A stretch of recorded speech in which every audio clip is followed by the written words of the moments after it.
Hey, what's up, you guys? Bloody Jacob here to bring you my weekly review of The Strain. This week's episode is Season 2, Episode 9, entitled The Battle for Red Hook. And, definitely a stellar episode tonight, I think, overall. A couple little things, minor gripes with it, but overall I'd say, I kind of say this every week, it was one of the better episodes of the season. But again, The Strain, pretty much always keeping up that consistent quality in each episode that airs. Just definitely one of the most consistent shows I've seen on TV, I think. And, definitely one of my favorites currently airing. But we can talk about my overall favorites another time. But, this episode had quite a bit going on, but mainly it focused on, obviously, as the title says, the battle for Red Hook. And the whole sequence involved with that was, out of a very good horror movie. The way that it was shot, the way it was set up, the atmosphere and tone that was around the whole standoff at the bridge, on the bridge and stuff like that, I just thought it was great. And also we had some things going on with Dutch this episode, as well. Sorry about that.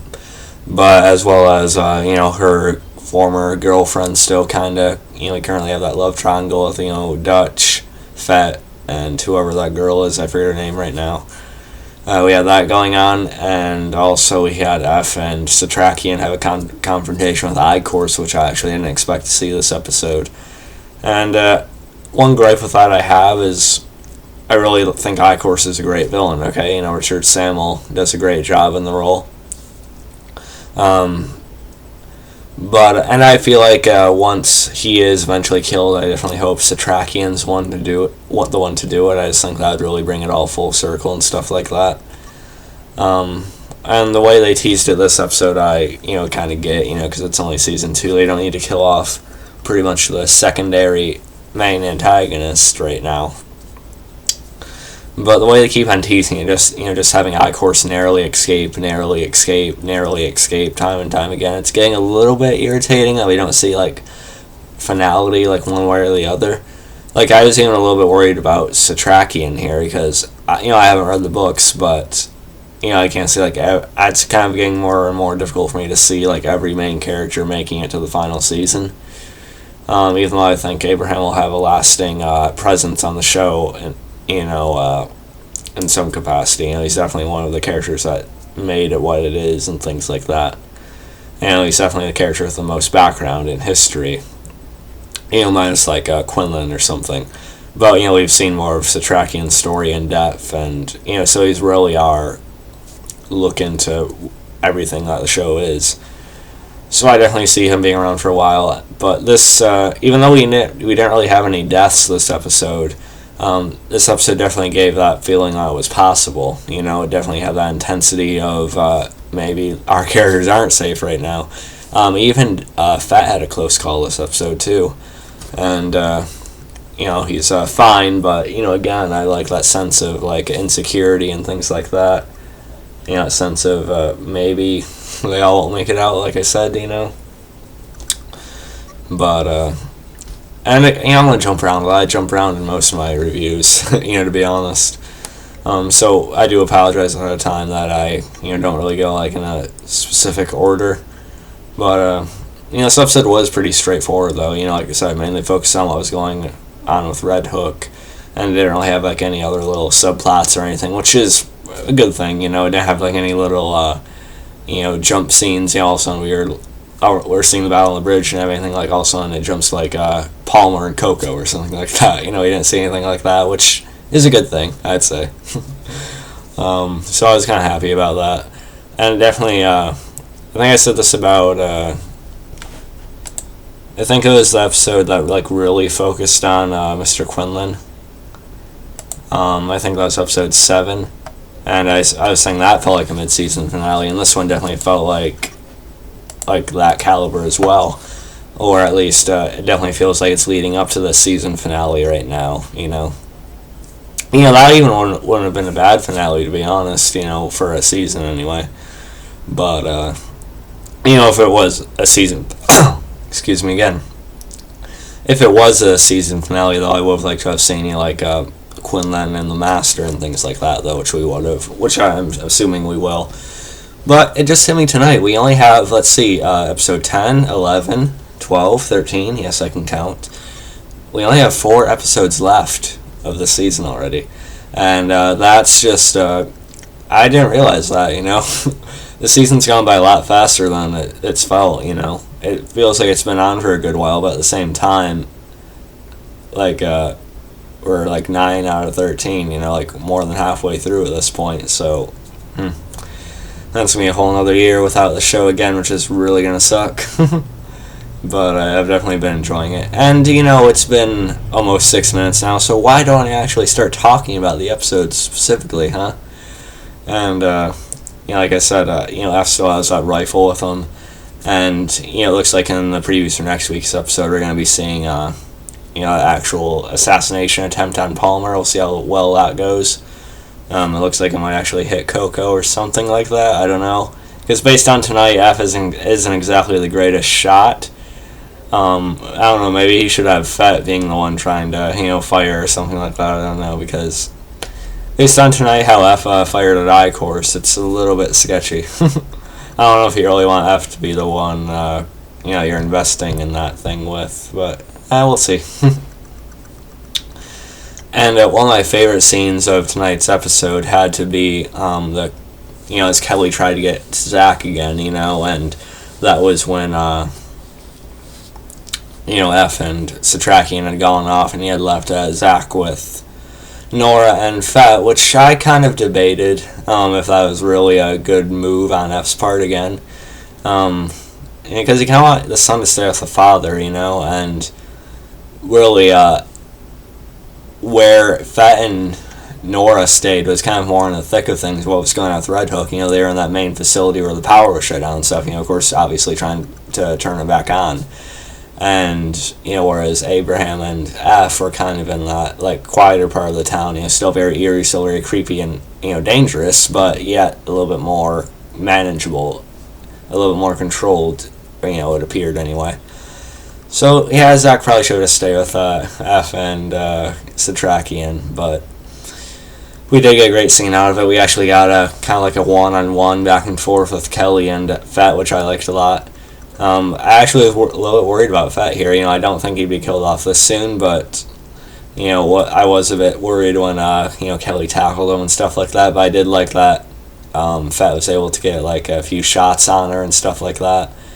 And at the end, Fet comes up from behind Kelly and, sort of puts his, signature crowbar, on her neck and starts trying to, strangle her, or more likely, potentially decapitate her head if he keeps on holding it down on her neck. But I kind of feel like if it was really happening, Fet probably would have just, ran up from behind her and, clobbered her in the head with a crowbar, which probably would have done damage a little bit more efficiently. But, so I feel like it was kind of just for the sake of the plot that he tried to, hold her down like that with a crowbar. So he'd have to stop because the worms almost got in his hand. So I feel like that was a little bit, it was really intense and, really cool to see and everything like that. But I feel like the way he attacked her was just a way to get her to, almost get to him and then for her to get away. I just felt like it just did that for that purpose. But I did really like that scene anyway. And of course, beforehand, Kelly using the other Strigoi to communicate to Zach to try and, mess with his mind and things like that. And it looks like Zach is trying to have, some other feelings about the Strigoi or something like that. Just the way he was looking at the way some of them were coming down the bridge and stuff like that. It seems like some things are still, running through his head. I don't know exactly, but again, I don't see anything working out perfectly on the show, so I'm eager to see how the season ends as well. If we have a big shock in store for us or something like that. I don't know. But of course, I really love the whole sequence of the Strigoi coming down the bridge, and I actually like Justine as a character. The lady who's trying to mount this defense for New York and Red Hook, especially right now. And I just really like that she, over the season has, really taken action on this, whereas some of the other politicians involved are just, exactly what you expect politicians to be.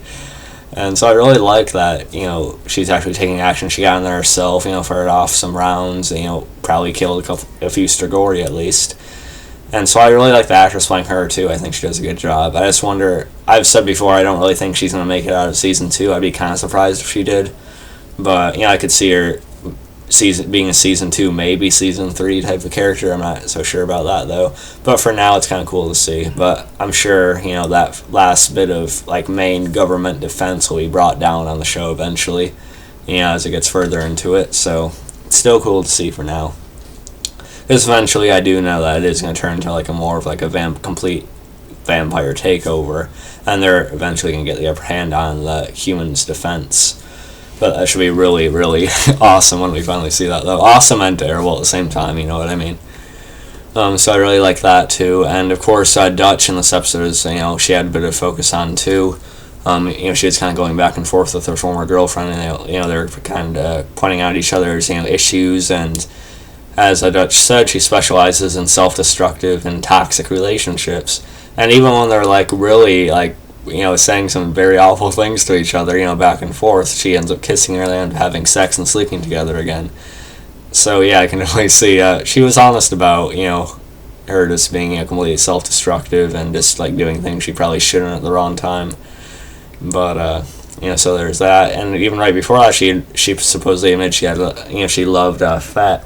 So that's a little bit confusing. But I do like Dutch nonetheless still at this point. I just have a bad feeling about her because, I did see a certain promo for the later episodes in the season. But even still, I'm kind of worried about her. Just I have this weird feeling that since she's caught in this love triangle and romance, I definitely don't see her girlfriend making it very far either. But because she's caught in this, I don't see her completely making it and the grand scheme of things either, which is going to be terrible for Fet, but we'll see how that goes anyway. And, she got out there and fought, she's very good, she's getting pretty handy with the sword, pretty good accuracy with the pistol, and, she's definitely on, a Michonne level or anything like that, but still it's kind of cool to see her out there and take care of business. And, let's see, also we had, I would have liked to have seen Quinlan in this episode a little bit though, seeing him and Gus running around or something like that. That would have been the only shift away from the thing going on with the main Red Hook defense that I would have liked to have seen. Nothing like Palmer or Coco or anything. That would have been just the. I would like to see. I've seen what Gus and Quinlan were up to at that point. I'm sure I'll see him again next week or something like that. And like I said earlier, how it was shot, in Eichorst, in the early part of the episode, how he had the power shut down, him and the Strigoi and Kelly just completely took over. It had a very eerie, great horror movie type of feel to it, as the Strigoi strategically, kind of assaulted the defense on the bridge and things like that. Even though it failed, it was still, really, very close. And like I said, eventually there's going to come a time when they do conquer the main defense humanity has left. As far as the government and the military goes and things like that. So this is a small victory in a very, very long war to come. But we'll see that when it does happen. And like I said, I did really enjoy the Abraham going after Eichorst himself. I like that they still really acknowledge the history between them and things like that. Even things like Eichorst. Going into Setrakian's room and looking at the picture of Miriam, it's the way he smirks and he's so proud of himself and full of himself over what he did to her, even still, this time. And so I just think that's really creepy and eerie and just pretty well shot, too.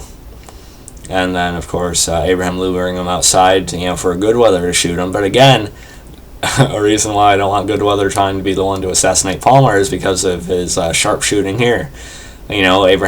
Eichorst is pretty much standing still here, it's taking a few steps every, minute or something like that.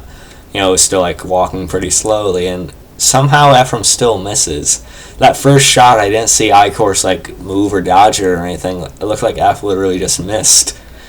And, that just felt very convenient for the plot, too.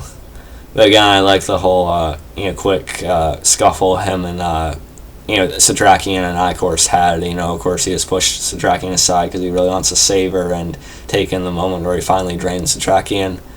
But we'll see. I know they're going to get a final one with each other eventually. It's going to happen. I'm just kind of getting a little bit frustrated that they're delaying it, one way or the other. But it was a good sequence of like when Eichorst is sort of like stalking Eph, through that little warehouse type of area.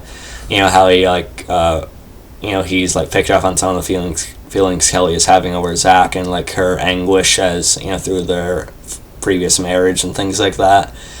Eichorst just really did a good job being a dick and playing on those types of feelings with Eph, as Eph kept on trying to take pot shots at him, which didn't really work very well.